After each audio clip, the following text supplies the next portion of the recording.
Hey everyone, welcome back to the Niche Pursuits podcast.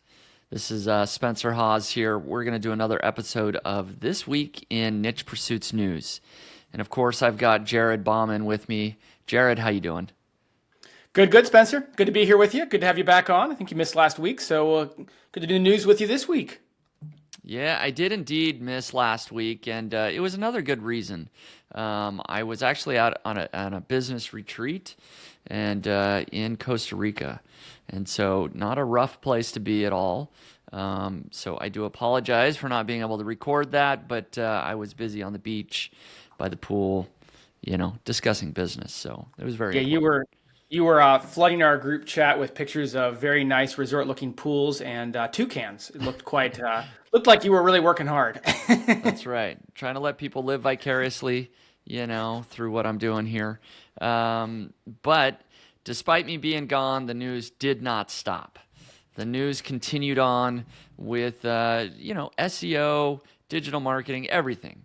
And so we've got some nice news topics to talk about that we'll cover first. Then we're going to talk about some shiny object stuff, our projects that we're working on. We'll give some updates there, including my Amazon influencer project that's going on.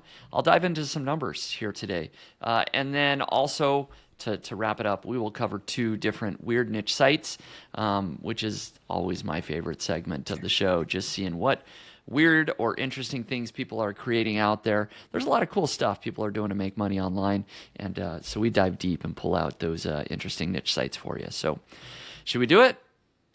Let's dive in. We got a lot of news to cover, some big stuff. Before we jump into the podcast, I wanted to let you know that today's episode is sponsored by Search Intelligence. Here's a short clip of Ferry from Search Intelligence showing you how their agency built digital PR links to a client's website. We got 20 links and placements on massive websites such as The Express, Mirror, Daily Record, and many more with a campaign about the pros and cons of popular diets. Not bad. This is exactly how we've done it. Our client is a very popular fitness client. We have asked them to provide thorough expert commentary about the pros and cons of the most popular diets. Once we have this information, we put this in a nice email and send it out to 15,000, yes, 15,000 journalists from around the world that write about fitness.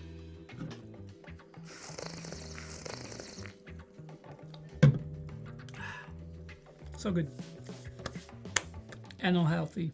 Big publications picked up our story from the email, giving our client massive, juicy, saucy, healthy links that are 100% relevant to their website and that will keep the rankings of the website in a great shape. You see what I've done there? I hope this case study inspires and that you will start leveraging expert commentary type campaigns to land links to your or your client's website, just like we've done it with this campaign.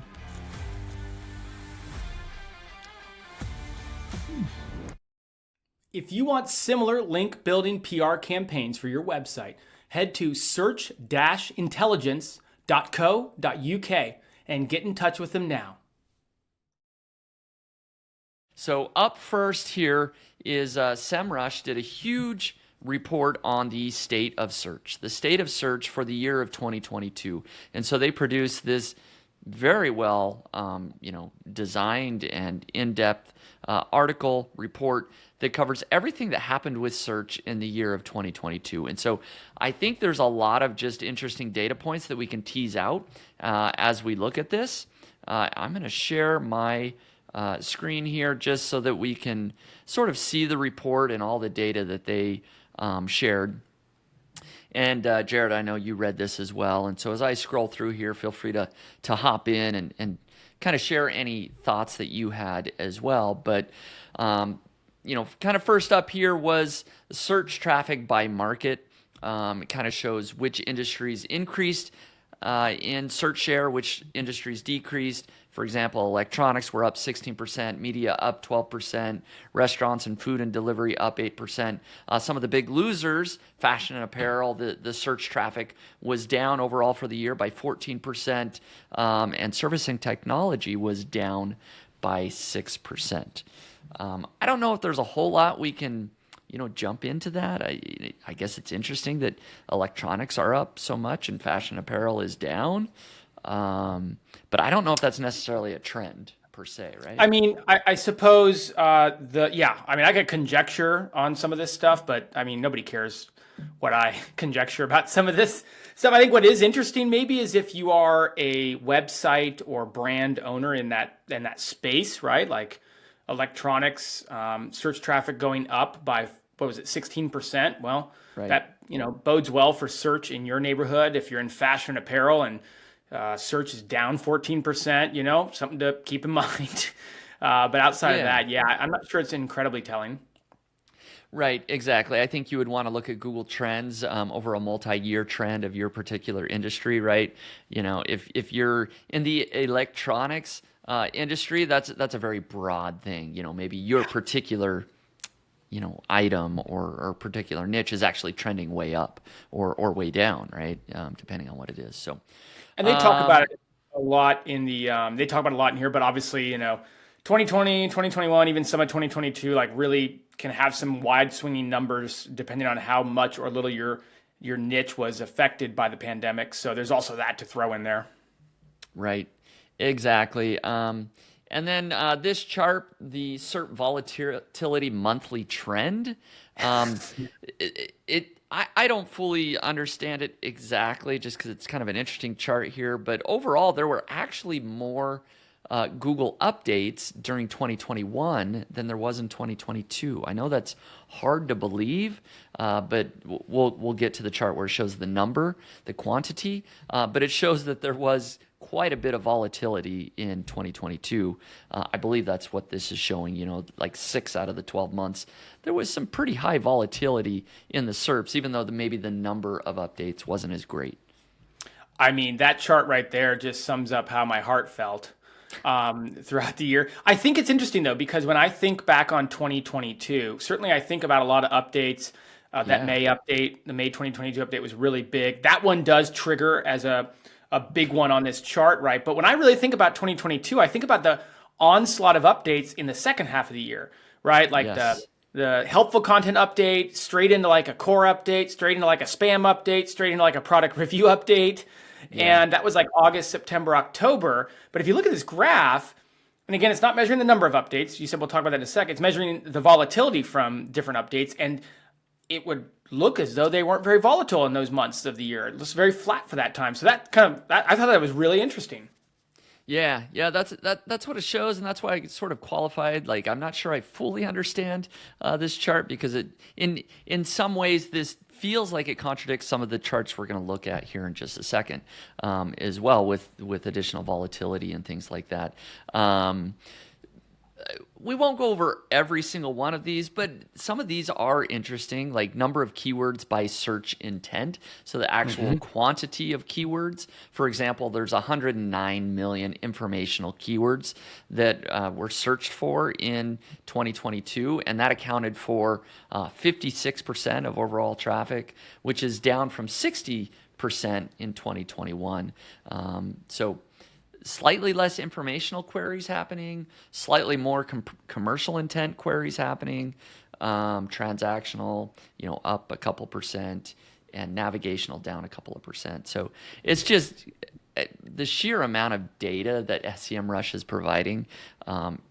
It's huge. How many is, 100 about 200 million keywords they're looking at just in that particular chart here as well. So this is one that I thought was interesting that we could have a little bit of a discussion with, that I think is always nice to see. So this is percentage of new domains that are ranking in the SERPs. So it's higher than in 2020, but lower than 2021 is what they say. So overall in 2022, the number of new domains, so I assume domains that did not show up the previous year, domains that did not exist in 2021, are now in 2022 accounted for 28% of the search results, right? So that's, I would say that's a good sign. Almost a third of all SERPs or search results is not exactly clear, were new domains that did not exist. So that's newer bloggers, newer niche website builders that have a domain that's under a year old. hey, 28%, that's not bad. Yeah, I agree with you. I mean, 28%, to quote it, 28% more domains appeared on top of the ones we already tracked in our database, lower in 2022 than in 2021, but still higher than it was in. I'd love to see that trended back more than just 3 years, and kind of compare it to maybe 5, 6 years ago. But Right. I mean, if there was ever a nice graph that, if you're still on the fence about starting a website and you haven't, like this graph says, totally possible, as if all the interviews we have on the podcast every week aren't proof enough. But, I mean, yeah, like you said, over a quarter of the domains were brand new, hadn't been seen by Semrush before, and they crawled hundreds of millions of domains to get this. I believe they actually said at the outset it was 100 million domains that they have in their database that they used for this this report. Yeah. Yeah, and so these are new domains ranking. It doesn't necessarily say, hey, these are domains on the first page or anything like that. It might be interesting to get more granular on that, but like you said, we've interviewed lots of entrepreneurs that are creating new websites, continuing to do well in the SERPs. And then we get this just massive one large infographic that, we could go over so many numbers here. But maybe we'll tease out just a couple more here. We've got the total traffic trend. I thought that was interesting right there. Just that one that they said traffic, I have it on a chart. It appeared to decrease, and they're calling it, which I don't really know. I wouldn't have thought this, but maybe they have either corollary or causal data to show us. But they're saying that traffic levels, in terms of overall web traffic, so the number of people that are actually trafficking the internet, they dropped last year in March, April, May, and June of 2022. And they're relating that to the global, kind of the start of the global recession, economic activity. But then they recovered for average year-end traffic levels once you got to Q4. I never correlated global recessions or growth in the market to equate to more or less searches. Certainly, maybe people want to spend more when they have more and spend less when they have less. But in terms of overall traffic, I mean, I'm searching as much every day, whether the economy is doing well or not. So that was an interesting take on it, Yeah, that is very interesting. I almost would like to see a study done on that to really dive into, is that really the cause? Because like you, just because the economy is going down, does that mean I'm searching less? I mean, we know that when people suddenly had to be indoors due to the pandemic, right, and businesses were shutting down, they searched more, right? Traffic was way up when the pandemic first hit. And so without looking at the data, in depth, other than this one chart, I really don't know. I would like to see further studies in support of that conclusion. We've had several people on the podcast who equate a drop in traffic over the summer to people wanting to be outdoors and not wanting to be inside as much. Now, again, that's just people saying stuff, but I don't know. Seems more likely to me that it's that. But again, I'm just a guy in a room here. That's right. Exactly. That's exactly what we do here. Is we just comment on what we see, and share what knowledge we have. Let's see here. Search traffic trend. I didn't really have much to pull out there. Industry trends. I actually felt like this was a little bit confusing. Just there's so many lines on this chart. It's basically showing beauty, fashion, restaurants, electronics, all these different markets or industries, how they sort of trended throughout the year. Some kind of ended up higher, some lower, and which kind of matches up. It's showing overall traffic trending down kind of in certain months of the year and then kind of coming back up in Q4. Okay, but this is one that I wanted to look at again, the Google updates and SERP volatility trends. Okay, so this breaks down all of the core updates, content updates, product updates, spam updates, other updates from Google and does put them on a chart here. And so you can see that in 2022, the number of updates is 3 less, it appears, than the number of updates in 2021. But both 2021 and 2022 are what I would say significantly higher than the previous 4 years, like almost double or more the number of updates over the previous 4 years. So the last 2 years of updates have been pretty wild in terms of the number of updates. Okay, and so yeah, it shows there was total confirmed updates in 2022 was 10. And then it breaks it down by type, right? And so there was 3 core updates. I won't go into all this, how many updates of each, but lots of different types of updates. And then they break it down here with kind of the volatility, the impact of the Google updates is what this next graph shows. And it shows it for the last couple of years. So as we look in 2022, basically the size of these bubbles and the percent, right? It shows like the May core update. Again, it shows, it makes it look like it's a much smaller impact, compared to all the 2021 updates. But I kind of agree with you, Jared, that the May 2022 core update felt like a really big one, and not maybe quite as small as it appears. It probably just proves kind of how small of a world we live in, that none of us, unless we're analyzing data on like a massive scope, like we just don't have enough friends, we don't have enough acquaintances, we don't have enough news articles we read, we don't have enough scope to be able to escape our little, our world. Because I mean, like you said, like that update felt huge. Here's some compelling data that says it literally, paled in comparison to some of these ones from 2021 and 2020 and stuff. So man. Right.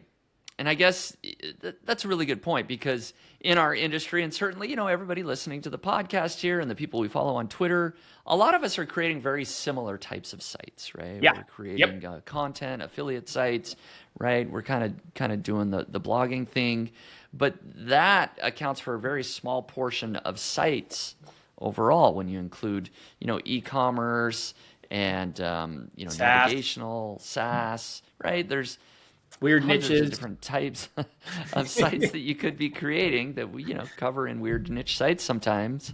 The impact maybe was very big in the affiliate site community, but not as so big overall. So that's a great point. And then it does actually dip into the March 2023 core update, showing that it had an impact of 163%, which I don't know what that percent. I know. I tried to find what that percentage means. Really means. It impacted over 100% of all sites. Some it hit 1 and 1.6 times. I don't know what that means. But it's a big one. The March 2023 core update was apparently massive. I don't know if this confirms a lot of people's suspicions or thoughts on it, right? But I remember when Google, for the first time ever, announced an update was coming ahead of time, and that was that helpful content update. And again, our little world that we live in, but people were deleting content and freaking out and saying, well, if they're announcing it, this is going to probably be the end of the world type of update. As I look at this, I don't even think it made it on the list here. I don't even think they looked at it, right? So maybe not. Yeah, like I don't see it. So, that March core update, though, obviously packed a punch. That's the biggest one we've had, it looks like, since the May 2020 core update, so 3 years in the making in terms of its amount of damage it did. Is that my Freudian slip there? I think that's accurate. Yeah. And then they got some click-through rate data, which is always interesting to sort of see, okay, if you rank number 1, how many clicks can you expect? And they break this down by both desktop and mobile. So if you rank number 1 in Google, you can expect to get 22.2% of the clicks on desktop and 22.4% on mobile. And then I'll just go to like number 2 here. You can expect to get 9.3% of the clicks on desktop if you're ranking number 2, and 13% of the clicks if you're on mobile ranking number 2. And then they break that down for all the first page of Google. So that's kind of interesting, right? If you rank number 1 in Google for a keyword that overall has a volume of 1,000 searches per month, right? You can expect for that one particular keyword to get 222 visitors to your website on desktop. right? So that's always an interesting study and something to keep in mind. And people can do their own calculations. I know sometimes people create spreadsheets where they find all their keywords, they find the search volume, and then they figure out, okay, how much traffic can I actually get? And that's based on this click-through data. One thing, if you don't mind, could you go back up just a little bit there, right there, that section? Yes. Yes. On the CTR, the click-through rate percentage, this is the agency guy and me coming out, so sorry, but look all the way to the right there at the difference in click-through rate on paid ads as it relates to desktop versus mobile. So it's 1.8% click-through rate on desktop. Not bad, really, when you think about, like, everyone knows that's an ad, and you're getting near 2%. Mobile, 0.2%. It is basically 0.02%. 0.02%. Yeah. Jeez, I didn't even read that right. You're right. That is like 100th of desktops clicks. So, hey, if you're doing paid ads, take that into consideration. That's not a little chart you should skip over, even though it's very small in the grand scope of things here.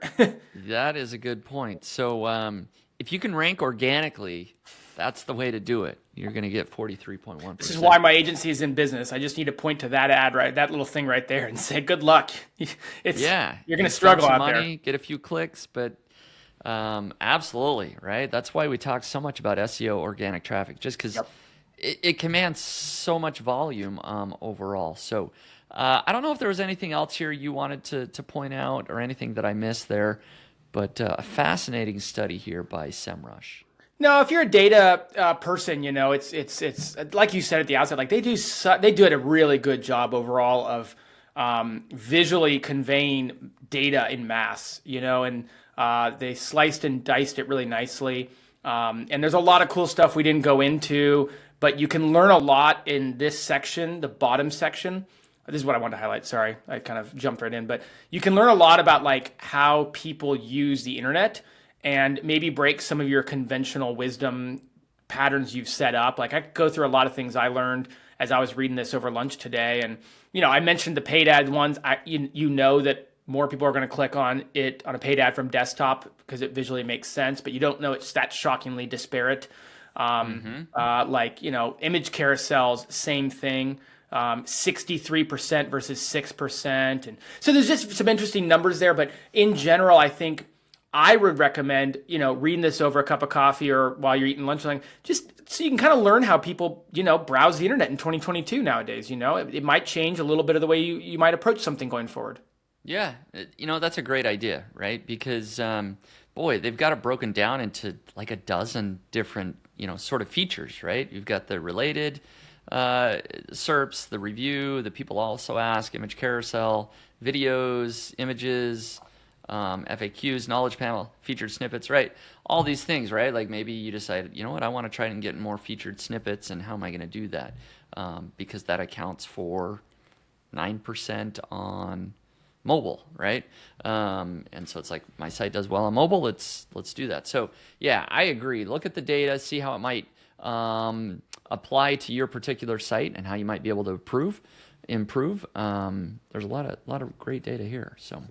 It's very interesting to see, and it's also about visibility too. So where these types of search queries appear, what gets clicked on. So yeah, just good to go spend a few minutes on and take a look. Yeah, absolutely. And so, before we jump into the podcast, I wanted to let you know that today's episode is sponsored by Search Intelligence. Here's a short clip of Ferry from Search Intelligence showing you how their agency built digital PR links to a client's website. High-tier backlinks in publications such as Daily Post, MSN, Birmingham Mail, and many more. Let me show you how we've done it.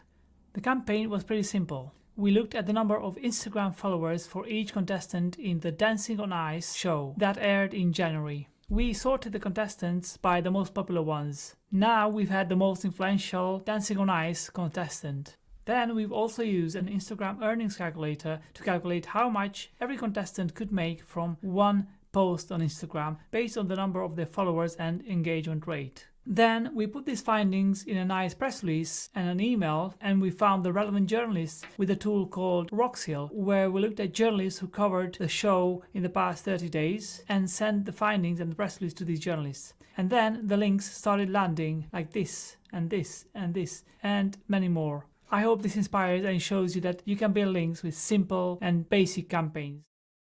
If you want similar link building PR campaigns for your website, head to search-intelligence.co.uk and get in touch with them now. Related story that maybe we won't dive into too much, but of course, just this article came out yesterday that there is potentially an unconfirmed Google search ranking algorithm update, happened on May 1st and May 2nd, right? There's some chatter in the SEO community. There's always chatter, right? But, it's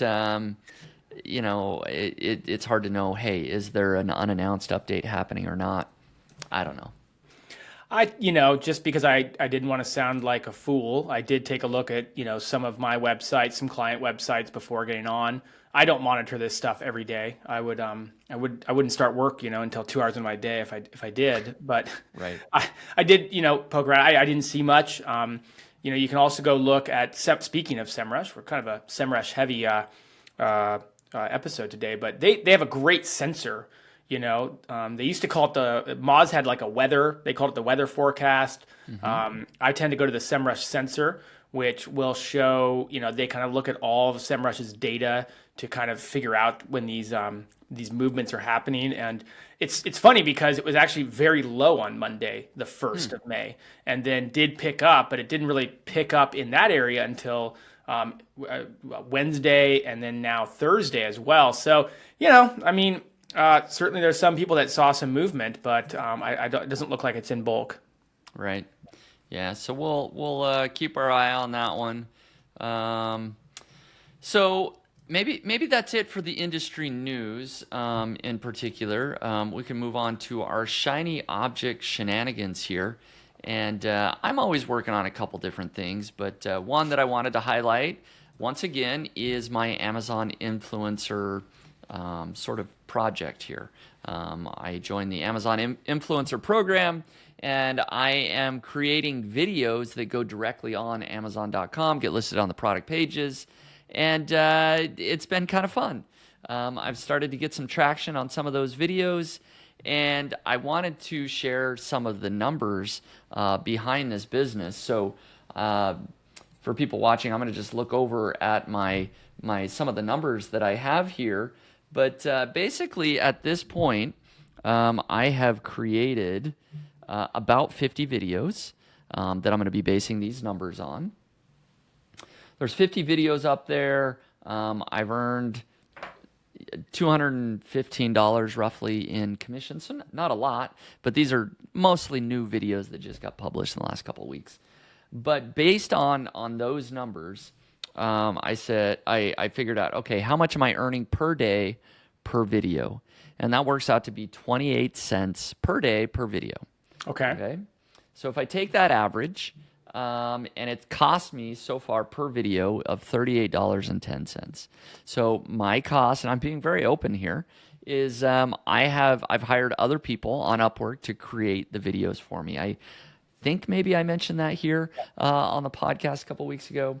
But basically, I'm having other people, I pay for an hour of their time to review a product that they have in their house, right? It usually takes them, honestly, 20 minutes probably to create the video. So they're getting a great hourly rate, and I'm only spending on average $38.10 per video.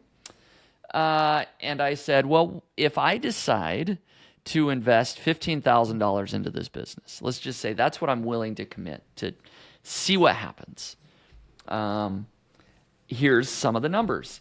I could have 300. I would have 393 videos. Yep. Based on that cost, and based on the earnings of 28 cents per day per video, that would be $108 per day in earnings, or a monthly earnings of about $32.50, and an annual earnings of about $39,000. And of course, for fun, the company value, if I could sell it for 3x, on the low end, it'd be worth $117,000. So based on the initial 50 videos, I'm going to move forward with investing $15,000, right? So that's kind of the analysis. I run through these sort of numbers all the time with my business. But this is a fun little side project. I don't know if this is how it will turn out or not, but that's what I'm thinking. I don't know if you're going to share those numbers on the screen. You still have the May 1st and May 2nd Google update up there. I was going to stop sharing that screen. I'm sorry. Yeah. Oh, I just figured you either didn't want my face on the screen or you were going to share your numbers. But more importantly, the math I do immediately is going, okay, if you're making 28 cents a day on a video, it costs you 30 whatever dollars. Like your break even is 100 days in. So, Yep. yeah, I mean, that's a great break even, right? Like if 100 days after you kind of press publish, generally speaking, you're going to start breaking even. And then everything beyond that is also just pure profit at that point. Right. And there's a lot of uncertainty around this. We don't know how long the videos will stick, right? They might do well for 6 months or 12 months, but then they might not after that. Right. So far, so good. Some of the videos that the first initial 6 videos that I personally did about 5 months ago, they're still sticking and still earning. So that's a great sign. The other factor here that I think I could really increase the earnings per video quite a bit is I have not optimized really at all. I still don't know what I'm doing in terms of picking the products to review. I'm sort of just saying, hey, let's review anything and everything, right? If I were more strategic about finding the low competition products, that would help. In addition, I haven't really optimized the titles of the videos or the thumbnails of the videos. You can actually upload custom thumbnails, kind of like YouTube, right, to increase that click-through rate. I'm not doing any thumbnails. It's just whatever auto selects from the video. So there's definitely some ways I can go back and update this to make it even more effective, where instead of 28 cents, maybe I'm up to 40 cents, per video per day, which would be even better. I'm only guessing, but I mean, we just released that episode with Pat Flynn all about YouTube, videos. And he basically said hey, it is getting people there is all about the thumbnail and the title, and so I imagine, I'm not saying Amazon is YouTube or anything like that, but it's got to have an impact for you to do a custom thumbnail and actually strategically pick titles that are optimized, clickable, these kinds of things. Yeah, I agree. It's the same principle. People click on something that catches their eye. And so I will, that's in the to-do list for sure. I'm going to go back and create a better process to get those created. This initial batch of 50, of course, was let's test the idea. And here's some of the initial numbers unoptimized. Now I'm thinking, okay, what if we actually optimize this for the next 50? This could be an interesting little business. Now, again, I'm going to have to invest $15,000, and I'm not going to see that back for a while, right? So it's not risk-free. It's not going to happen overnight. But after a period of 12 months, right? Hopefully, I'm in the clear. But again, we do spend a lot of time talking websites here. But in the world of side hustles, I think I made this point a couple weeks ago. Think of all the stuff you have around your house that is actively being sold on Amazon right now. And, there's that caveat. You can just go out and start a website tomorrow, but unless you're approved in the Amazon influencer program, you're kind of handcuffed. But if you could get in, I mean, it's really a very interesting opportunity. Yeah, it is. It's proven to be kind of interesting. I think people that really hustle could get approved to the Amazon influencer program. They could create a Facebook page or a YouTube channel or an Instagram page or TikTok. I think those are the 4. You just really maybe need 1,000 followers, and that can happen pretty quick if you hustle or even pay for page likes. Hey, you can pay 5 cents a like, right? What is that? $50 in. You can do that YouTube short model that you were talking about, where you pump out a lot of shorts to get followers, and maybe their on page time, view time is not great, but you're getting the followers and you're getting into the influencer program. Yep, exactly. So for hustlers out there, I think you can make it work, make it happen. So I'm not necessarily encouraging people because I don't want more competition. This is my side hustle, not yours. Yeah, you've cornered that canoe market there on, or whatever it is, rooftops. I don't remember what we were joking about, but it was pretty random. Yeah, I've got a few cornered that I'm trying to keep, to myself. But so that's my my little shiny object. I will get back to sharing my YouTube side hustle at some point, but not a whole lot to update. I'm going to give it another week or two before I have some exciting updates there. Yeah, you got to have something to share. Otherwise, it's just, kind of more of the same. Like I said, it really puts the fire under you because we got to come on here and talk about this stuff every week. I don't know if I can call mine a shiny object syndrome anymore. I got to report every week on it. I know. At some point, it's like, okay, we've reported for 3 months. That's no longer a shiny object. You can't call it a shiny object anymore. It's now a part of your business. Yeah, that's right. So we'll let you get by reporting on your shiny object, but the clock's ticking, Jared. A couple more months. We need to see something else out of you. I agree. I don't have the time right now for another one. Yeah. Well, a couple great milestones this past, we'll call it 7 days or whatnot. So we hit the goal. The goal was 1,000 subscribers to a new email channel within 3 months. Why 1,000? I don't know. It sounded both cool and doable, but not easy to do necessarily. So that was the goal. Well, not a lot into it, but it's kind of risky, or there's a little bit of risk when you go in front of everyone and share this. That's what your goal is. But so we hit it 8 weeks in. We hit it with our 9th email send. It was a fun one about recovering from a Google Core update.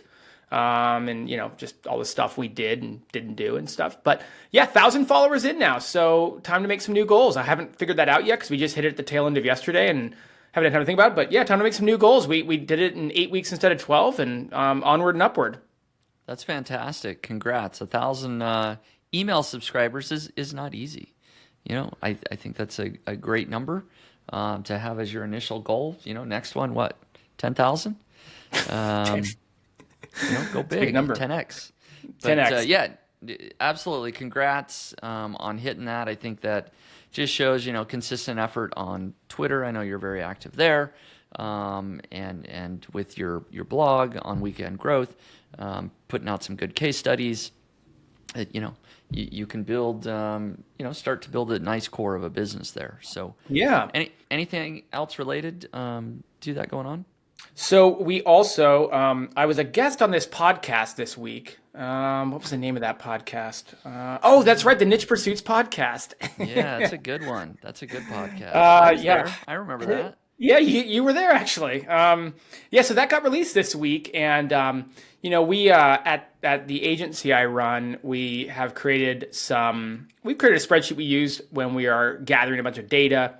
Long story short, we were able to pull a lot of that together and release it as a free tool for people to download, and launched it with the podcast episode coming out that we did together. And so, not a lot of people have gotten to access it yet. I think about 100, 150 people have downloaded it, but response has been good. I've never made like an online type of tool.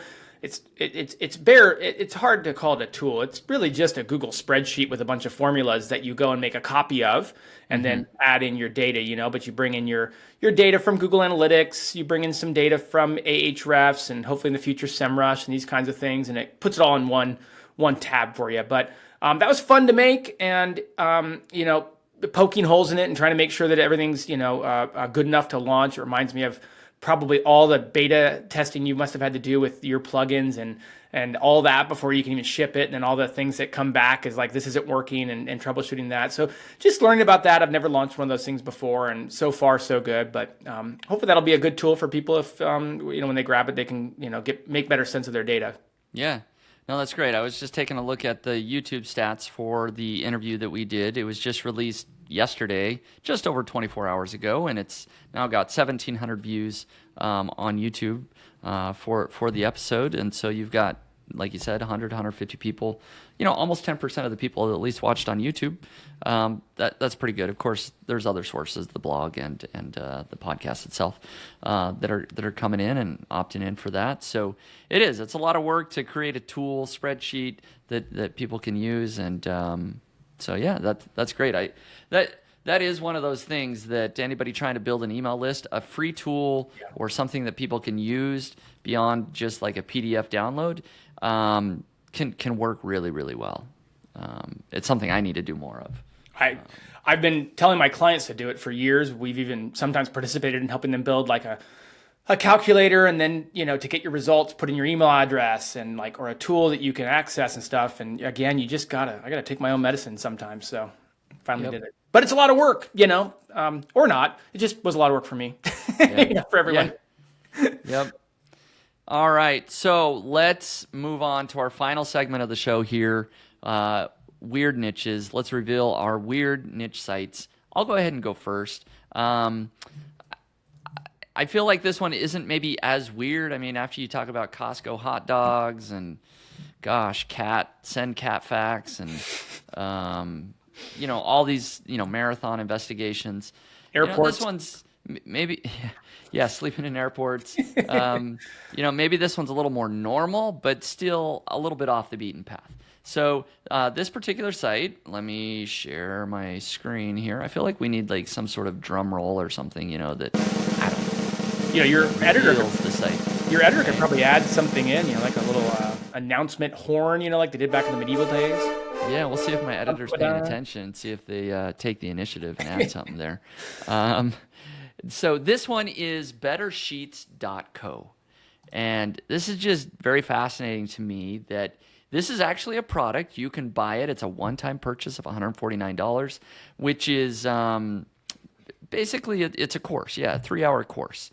Teaches you how to use Google Spreadsheets better, right? It's very specific to Google Sheets, right? Not Microsoft Excel or something like that. And it's just a niche site. I mean, it's about as niche as you can get. I mean, it's one particular product, and this is a course on how to use that particular product. And I've heard of this with a few other, products that are out there where it's basically a tutorial course on how to use that product. But this business does fairly well, I think. It doesn't get very much traffic.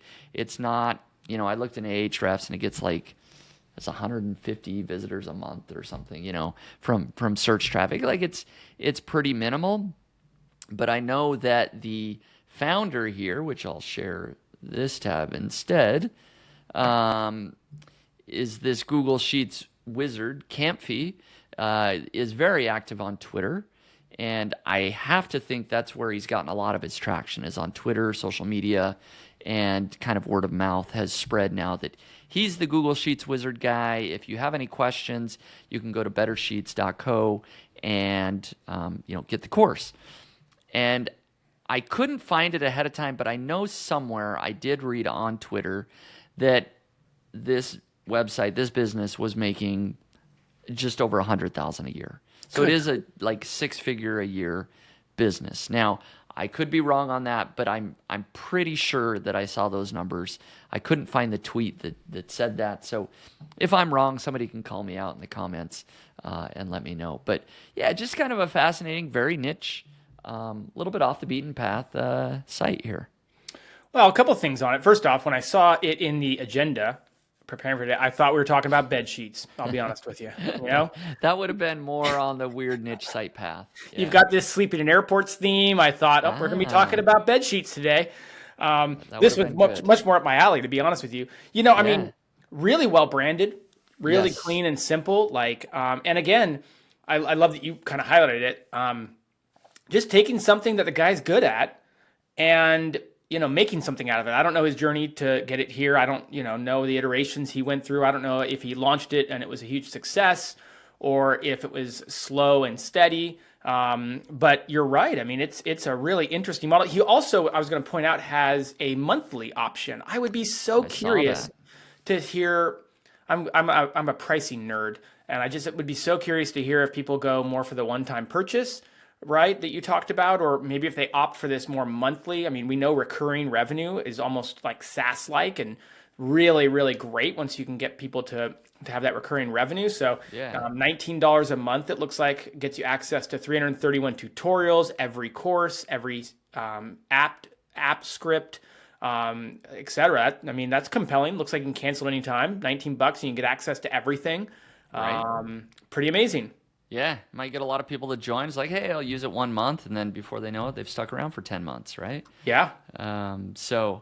Yeah, interesting business. So maybe that sparks some ideas of people that are maybe an expert in one particular tool or software never thought that, hey, I could actually launch a training product on that particular software or that tool. So, And he has a whole section of his website for free templates, going back to your comment about how a great lead generator. I don't know what he's doing with them. I don't know if you have to enter your email address and then, he puts you in an email funnel. I mean, that's what we would recommend, obviously, but it's another great way to get more people into your funnel in your system, and then, market to them down the road. Yep. Looks like he's doing a great job. Like you said, it's well branded, it's well designed, it's got, kind of some interesting funnels and pricing models. So, cool business. What do you got for us, Jared? Well, it's never a bad day. Spencer, this is the first time we've recorded this in the afternoon, so I think this is an apropos website for us to feature here. We are talking Mai Tais. Now, I've been to Hawaii a couple times. My family loves Hawaii. That is the only time I've really ever had a Mai Tai in my life is in Hawaii. So I don't know a thing about them except that they always come with a big pineapple and a fruity, umbrella on them. Yep. But this guy has dedicated a good chunk of his life to tracking. He says just the Bay Area of Northern California, but if you start going through, he's been all over the world drinking Mai Tais and documenting it. And this isn't just kind of an Instagram-like document. I mean, there is a lot that goes into what he's writing about. This guy is clearly passionate about Mai Tais. This is, just fascinating. Mai Tais. So do we know if he's getting much traffic? Is he making any money on this site? So he's not getting much traffic. Much. I mean, how much Mai Tai traffic do you expect? But let's go through some of the numbers. I thought they were a little surprising. He's a DR23. That's not bad, right? He's ranking for around 4,000 keywords. He ranks number 3 for best rum for Mai Tai. And he is sending traffic to Amazon. So there is some Amazon affiliate I saw. I should have pulled that up. I don't have it in front of me, but he's getting about, again, according to Ahrefs, about 2,000 visitors a month. So probably higher than that to some degree. But I mean, I love the picture. I'm a picture guy, right? The pictures are pretty good, and it makes me want to go over Mai Tai, to be honest with you.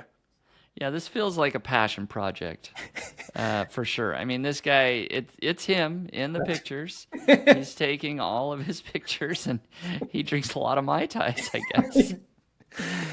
There's recipes on here, so if you are watching this on a Friday when this gets released and thinking, hey, why not start happy hour a little bit early? There's recipes about how to make some good Mai Tais on here. So the original 1944 Mai Tai recipe. I got to read about the original Trader Vic. Yeah, the original Trader Vic Mai Tai. He's got the history of it. And so I learned a little bit about Mai Tais preparing for this one. I think in general, I don't think it's making much money, but clearly the guy is making something out of something that he would already be doing anyways, right? Like this guy clearly, you can just tell, like he's going to be drinking a Mai Tai when he goes out. So he's writing about it and making a little money about it, and there's something to be said for that. Maybe he isn't making much money, but maybe whenever he goes out, he just, says, hey, I'm the Mai Tai guy.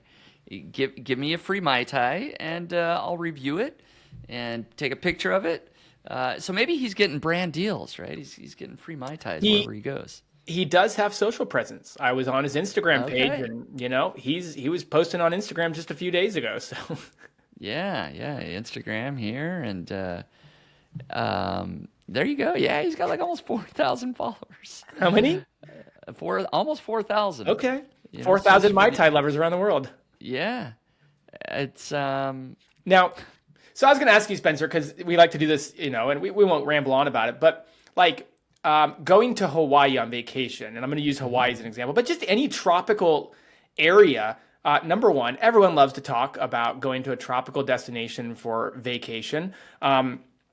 People will spend a lot of money on vacation and stuff. Like there's some angles, I feel like, if he wanted to, that he could really go down with this in terms of expanding the reach of his Mai Tai website. And, again, you talked about, this is where I was going to go with it, like, is there a local play? Is there a lead gen play? Is there a review play? Best Mai Tai bars in Kauai. And then, you can work with those bars to get placement, or, you want to be authentic about it, obviously, but in terms of how you talk about them, and everybody could have like a directory of Mai Tai bars for the island of Kauai, and you could be paid to be a part of that, and premium listings. And I just start thinking about you could probably expand this.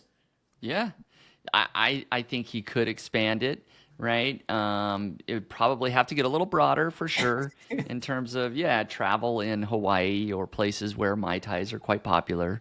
And he could kind of expand that if he were to take a look at different keywords, right? He could, I'm sure.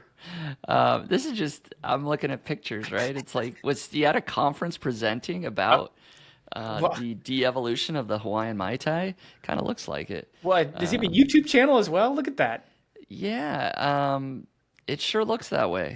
My goodness. Yeah. This is all in on Mai Tais.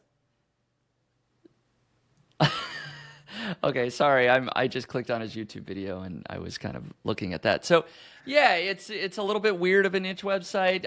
Maybe he's rolling in the dough. I have no idea, but I don't see how he's monetized real well. So it's probably, like I said, more of a hobby, passion project. But he, is presenting at some seminars, some conferences, drinking lots of Mai Tais, and probably having a great time. Yep, he's loving life, and again, looks like he's doing well with it. He's definitely established some Mai Tai expertise. Yeah. So niche sites can be about all the money, or they can be about passion, and as long as you enjoy it, maybe get some free product along the way. Who are we to say don't create that site? So go for it. Great. Fun, maybe not as flashy or weird as we've done in past weeks, but I do feel like a lot of fun today. Yeah, absolutely. No, I agree. It's kind of fun to explore the world, and it goes back and it taps into like my initial self when I was creating niche websites, right? I would find these weird keywords, I'd find things about ferrets and, ferret hammocks and, worm farms and all these things. Is just like, man, there's that many people searching on Google every month for the best ferret hammock, right? Like, I didn't even know what a ferret hammock was 2 seconds ago. So it taps into that, just that there's a whole website dedicated to Mai Tais and whole websites to Google Sheets. I just love that. I love exploring the different corners of the internet and the world and how people are either trying to make money or just having a good time. I mean, I remember at some point you talking about all the squirrel content you were publishing on. Yes. It's like, who is some of the search queries? I don't remember, this is years ago that you were talking about, but I mean, they were just so bizarre. I'm like, okay, I can see people searching about squirrels like in a more functional manner, but some of those questions were so bizarre that you were writing it's like, what can you feed squirrels? Can they eat chocolate? I don't remember. There was a lot of interesting queries. People are interested in it. Yeah. So there we are. We're here to serve the world and their questions. However weird it may be, we're here to provide content, answer those questions so they can find our sites on Google. Very good. Thank you, Jared. Another good episode. We're going to wrap it up. If people want to follow along with me and what's going on with Niche Pursuits, of course, I got my newsletter. You can go to nichepursuits.com/newsletter. And Jared will be back, of course, hosting another episode each Wednesday. Those come out. People can follow along on YouTube or wherever you get your podcast. Be sure to subscribe to the Niche Pursuits podcast. So thanks again, everybody, for listening. And thank you, Jared. We'll see you next week. Today's episode is sponsored by Search Intelligence. Here's a short clip of Ferry from Search Intelligence showing you how their agency built digital PR links to a client's website. Do you remember this campaign? It was all over the news. It is the most intelligent royal campaign. With over 100 links generated in the world's biggest online publications, this is one of the most viral PR campaigns of 2021. This is how we've done it. The methodology was pretty simple. We looked at the QS World University rankings for the institutions attended by key members of the royal family to discover which royal is the brightest of all. Meghan Markle came out on top, followed by Kate Middleton and Prince William. We put these findings in a press release and sent it to mainstream media and journalists who write about royals. From Russia to the UK, the US, Vietnam and Japan, this story got massive coverage, landing over 100 links and created a massive buzz on social media. Simple research, but a great story that journalists love to write about. I hope this will put you on fire and will give you inspiration. If you want similar link building PR campaigns for your website, head to search-intelligence.co.uk and get in touch with them now.